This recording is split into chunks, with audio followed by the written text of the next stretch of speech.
জীবনে শক্ত হওয়াটা অনেক জরুরি এবং প্রয়োজন। আপনি যতই নরম মনের মানুষ হন না কেন, কারণ জীবনে যদি শক্ত না হন আর জীবনে যদি পরিবর্তন নিজের মধ্যে না আনেন, তাহলে আপনি চলতে পারবেন না। একটা জিনিস ভেবে দেখবেন যে হলো যতবার মানুষ আঘাত পেয়েছে, কষ্ট পেয়েছে, সব কিছু থেকে বঞ্চিত হয়েছে একমাত্র নরম মনের মানুষদেরই। শক্ত মানুষের কিন্তু কষ্টও পায়নি, আর শক্ত মানুষকে কেউ কিন্তু সহজে ঠকাতেও পারেনি, আঘাতও করতে পারেনি। তাই তো আপনি যতই নরম মনের মানুষ হন, যতই ভালো মানুষ হন না কেন, কিন্তু নিজেকে শক্ত করাটা দরকার আছে। আপনাকে কেউ যদি কোনো কারণে আঘাত করে বা কষ্ট দেয়, আপনারও কিন্তু সেই ততটুকুই ভালোবাসা হোক, আঘাত হোক, ফিরিয়ে দেওয়া উচিত। সবসময় প্রকৃতি বা পরিবেশ বা মানুষের ওপর ভরসা করে ছেড়ে দেওয়া উচিত নয়। যেহেতু আপনার সাথে ঘটেছে, আপনাকেই সেটা রিটার্ন পরিবর্তন হিসাবে ফিরিয়ে দেওয়া দরকার। কারণ আপনার লাইফ, আপনার জীবন, আপনার সব কিছু যদি সবার ওপর ছেড়ে দেন, তাহলে কোনো দিনই আপনি সাকসেস হতে পারবেন না। সাকসেসের থেকেও বড় কথা, আপনি যে ভালোভাবে চলার জন্য আপনার যতটুকু প্রয়োজন, সেই প্রয়োজনীয়তাও আপনার কাছ থেকে হারিয়ে চলে যাবে। তাই মনে হয় এই সমাজে, এই পরিবেশে নিজেকে ভালো রাখার জন্য, নিজের সুন্দরভাবে চলার জন্য এই কিছু জিনিসগুলোকে প্রয়োজন আছে মানুষের মধ্যে পরিবর্তনে। আর মানুষ যদি খুব সহজে ভালোবাসা পেয়ে যায় না, তার মূল্য দিতে মানুষ চায় না, সে যেই হোক না কেন। আর সেক্ষেত্রে শুধু ভালোবাসা নয়, অন্য কোনো গিফট হিসাবেও তুমি যদি দেখেছো যে তুমি না চাইতে সব পেয়ে যাও না, তুমি সেই গিফটের মূল্যটা বুঝবে না।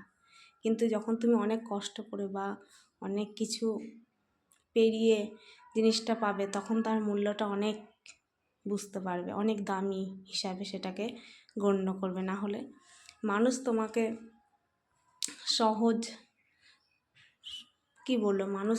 সহজ কিংবা দুর্লভ বলে গুরুত্ব দিচ্ছে না। কিন্তু তুমি কোনো মানুষের সহজ কিংবা সস্তার মূল্য পণ্য হয়েও না, নিজেকে নিজের মতো করে তৈরি করো। কারণ মানুষের কাছে যদি তুমি সস্তা পণ্য হিসাবে ব্যবহার হও না, মানুষ তোমাকে চিরকাল ব্যবহারই করবে, তোমার উপকার করার বদলে তোমাকে ক্ষতিই করবে। তোমার সামনে তোমাকে একরকম কথা বলবে, পিছনে তোমার অন্যরকমভাবেই কথা বলবে।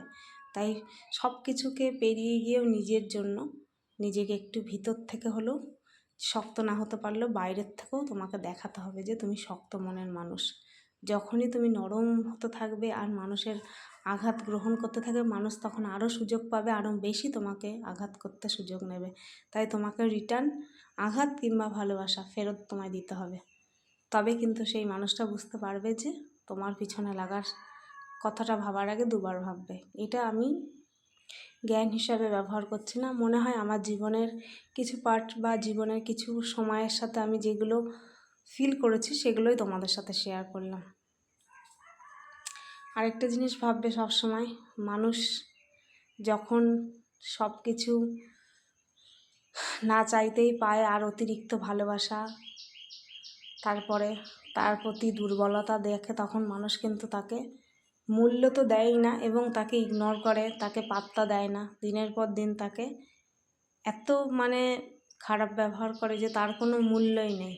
কিন্তু সেই ভালোবাসাটাকে অনেক কষ্ট করে যদি অর্জন করতে হয়, তখন কিন্তু সেই ভালোবাসার মূল্যটা সেও বুঝতে পারবে এবং যার সাথে ঘটনাটা ঘটেছে সেও ফিল করতে পারবে।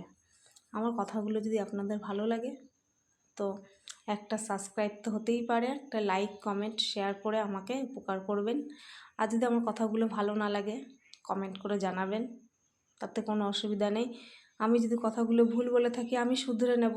আর আমি যে কথাগুলো আপনাদের সাথে শেয়ার করলাম, এটা ধরে নিন আমার নিজের মনের কথা বলছি।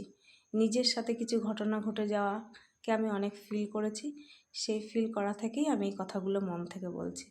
যদি ভালো লাগে, একটা লাইক।